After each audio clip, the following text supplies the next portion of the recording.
Hi! Welcome back to my channel. Last video చూసారు గదా!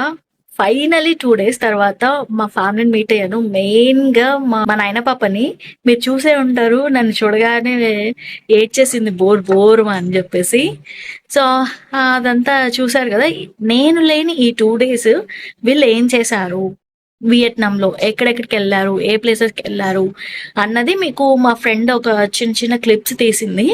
So, అవన్నీ కంబైన్ చేసి మీకు అవన్నీ చూపిస్తాను. అండ్ నేను మిస్ అయిన ప్లేసెస్ నాతో పాటు మీరు కూడా చూసేయండి. ఓకేనా? నేను ఫస్ట్ డే ఎలాగో వాళ్ళెళ్ళేసరికి ఆఫ్టర్‌నూన్ అయిపోయింది. ఇంక నేనెళ్ళలేదు గదా!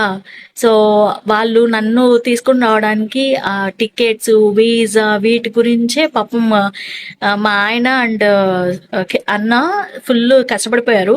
మా ఆయనయితే ఇంత కష్టపడేవాడు కాదు. ఇంగా లైట్ తీసుకునేవాడు.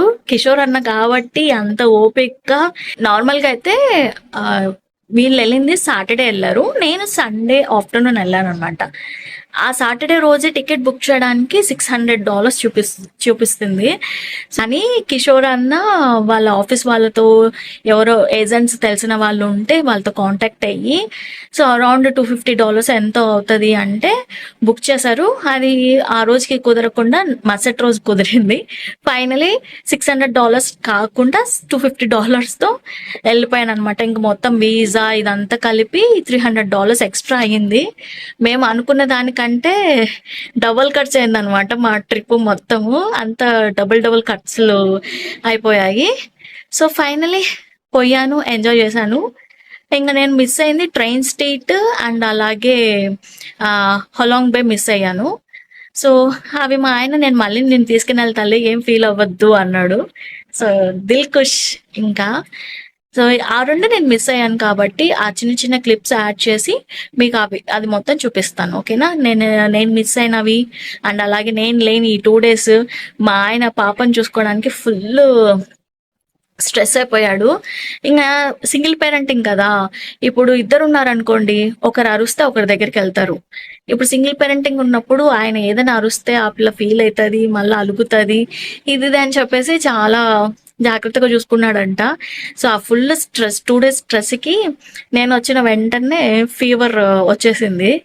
సో ట్రిప్ మొత్తం మా ఆయన ఫీవర్తోనే ఉన్నాడు. ఇంకా ఇంటికి వచ్చిన తర్వాత కూడా అదే టేక్ ఆఫ్ టేక్ ఇన్ అయ్యేటప్పుడు ఇయర్ ప్రెజర్ ఉంటది కదా! సో దానికి ఇయర్ బ్లాక్ అయిపోయి ఫుల్ ఫీవరు, ఇయర్ పెయిన్ చాలా స్ట్రగుల్ అయ్యాడు. అండ్ నాకు కూడా కాఫ్ ఉండింది. ఇప్పుడు కొంచెం బెటర్ అయిందండి. సో అందరం ట్రిప్ నుంచి వచ్చిన తర్వాత అందరం సిక్ అయిపోయాం అనమాట. సో ఈ Vietnam trip half happiness, half sadness అన్నట్టు. సో రోలర్ కోస్టర్ అనమాట మొత్తం. సో ఇంకెందుకులేండి ఈ సోదంతా. సో మెయిన్ టాపిక్లోకి వెళ్ళిపోదాం. సో మీకు అవన్నీ చూపిస్తాను. Let's go. అండ్ నా హెయిర్ స్టైల్ ఎలా ఉంది? ఇంక కొంచెం పెరిగింది కదా! సో అందుకే ఇలా వేసుకున్నాను. ఎలా ఉందండి నా హెయిర్ స్టైల్? బాగుందా?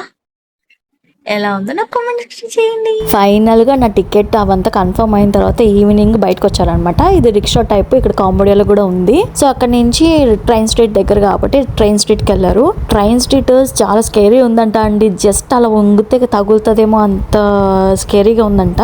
ఇంకా అక్కడే కెఫేస్ ఇవన్నీ ఉన్నాయి కదా, జ్యూస్ తాగేసి ఆ చుట్టుపక్కల షాపింగ్ ఏదో ఉంటే పిల్లలకి క్రాక్స్ అవి తీసుకున్నారంట. ఇంకా నెక్స్ట్ డే మార్నింగ్ హొలాంగ్ బేకి స్టార్ట్ అయ్యారు.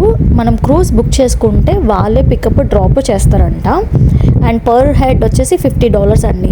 మేబీ ఇప్పుడు హాలిడే సీజన్ కాబట్టి మేబీ $50. సీజన్ లేనప్పుడు మేబీ తగ్గుతుందేమో, ఒకసారి చెక్ చేయండి.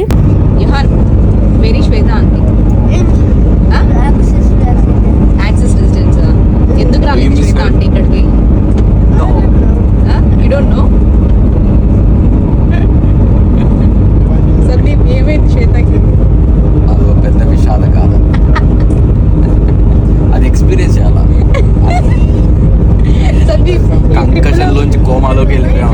హైలైట్ అయింది శ్వేతకి. బస్సులో వెళ్ళినప్పుడు ఫస్ట్ వీళ్ళని పర్ల్స్ దగ్గర తీసుకుని వెళ్ళారంట. ఆల్చిప్పల్లో పర్ల్స్ వస్తాయి కదా, అవి తీసి దాన్ని ఎలా పాలిష్ చేస్తారు ఏంటి ఇవంతా చూపించారంట. ఆ తర్వాత క్రూజ్ అన్నీ ఉన్న ప్లేస్కి వచ్చి డ్రాప్ చేశారంట. ఇక్కడ నుంచి వీళ్ళ క్రూజ్ రాగానే వీళ్ళు ఎక్కి వెళ్ళిపోతారనమాట. సో ఇది క్రూజ్. ఇది డైనింగ్ ఏరియా అండ్ ఫుడ్ కూడా చాలా బాగుందంట అండి. మా ఆయన ఇంకా పోయింది ఫుడ్ బఫే లాగా అనమాట. సో ముందుగానే మా ఆయన ఫుడ్డీ కదా. అండ్ ఇక్కడ నుంచి క్రూడ్స్లో 3 ప్లేసెస్ దగ్గర స్టాప్ చేశారంట. ఫస్ట్ వచ్చి కేవ్స్ దగ్గర స్టాప్ చేశారు. ఈ కేవ్స్ అవన్నీ చూసిన తర్వాత నెక్స్ట్ ఇంకొక ప్లేస్కి తీసుకుని వెళ్తారంట. ఇక్కడ వీళ్ళకి ఒక ఫోటో తీశారు, గ్రూప్ ఫోటో. అది కిచెన్ మీద ప్రింట్అవుట్ చేసి ఇచ్చారంట.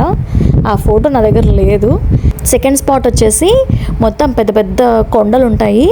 దాని కింద చిన్న స్వరంగం మాదిరి ఉంటుంది అనమాట. ఆ హోల్లో నుంచి వెళ్ళి రావాలి. మీకు ఓన్గా కైకింగ్ చేసుకుంటానంటే కైకింగ్ చేసుకోవచ్చు, లేదంటే పెద్ద బోట్స్ ఉంటాయి.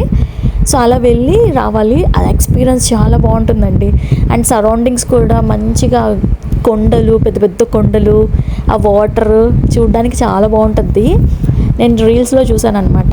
అండ్ ఈ ప్లేస్లో నేను మా ఫ్రెండ్ అనుకున్నాము మంచిగా షార్ట్ ఫ్రాక్ వేసుకొని మంచి రీల్స్ చేద్దాము, ఫొటోస్ తీసుకుంటామని ఇద్దరము తెగ మాట్లాడుకున్నాం అనమాట. కానీ తీరా ఏమైందంటే పాపం తను అక్కడ, నేను ఇక్కడ అన్నట్టు అయిపోయింది.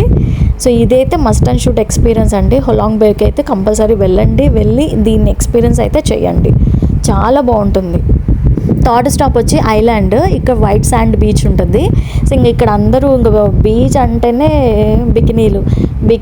బికినీ అమ్మాయిలను చూసుకోలేక, పిల్లల్ని చూసుకోలేక మా ఆయన సతమతం అయిపోయాడండి పాపం.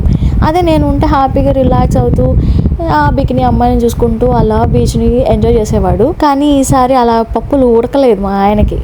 పిల్లలు ఉన్నారు కాబట్టి మా నాయన పాప అలా ఆడుకుంటుంది, కానీ లేదంటే మా ఆయనకి జింతా చిత్త చిత్త జింతా తత్తా.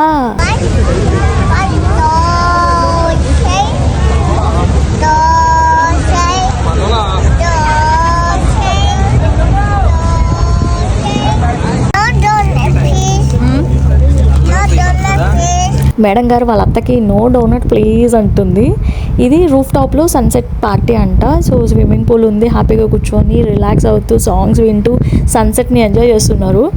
అసలు వాళ్ళు కిక్కే వేరు కదా, సన్సెట్ సాంగ్స్. అసలు ఫస్ట్ ఆఫ్ ఆల్ మా ఫ్రెండ్కి థ్యాంక్ యూ చెప్పుకోవాలబ్బా. ఈ వీడియోస్ ఫొటోస్ తను పంపించడం వల్ల నేను మీకు నేను చూస్తున్నాను కాబట్టి మా ఫ్రెండ్కి thank you so much. And మీకు ఈ వీడియో నచ్చే ఉంటుంది నచ్చింటుంది. సో ఆలస్యం లేకుండా లైక్, షేరు, సబ్స్క్రైబ్ చేసేసుకొని మీ ఫ్రెండ్స్ అండ్ ఫ్యామిలీకి కూడా షేర్ చేయండి అబ్బా. నెక్స్ట్ వీడియోతో మళ్ళీ కలుద్దాం, ఓకేనా? Until then bye.